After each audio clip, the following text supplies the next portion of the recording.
কোরআনুল কারীমের 2 নম্বর সূরা সূরাতুল বাকারা এর 207 নম্বর আয়াতে রব্বুল আলামিন বলছেন, ওয়া মিনান নাসি মান ইয়াশরি নাফসাহু ইবতিগা মারদাতিল্লাহ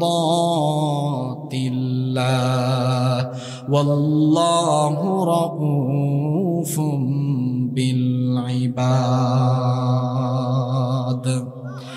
আল্লাহ তাআলা বলছেন, নিশ্চয়ই মানুষের মধ্যে এমন কিছু লোক আছে যারা কেবলমাত্র আল্লাহর সন্তুষ্টির জন্য নিজেদেরকে আল্লাহর রাহে আল্লাহর কাছে বিক্রি করে দিয়েছে। আল্লাহু আকবার। আল্লাহ তাআলা বলছেন, এমন কিছু মানুষ আছে যারা আল্লাহর সন্তুষ্টির জন্য নিজেকে বিক্রি করে দিয়েছে। যার কাছে গলার আওয়াজ বড় করে বলেন, তিনি কি?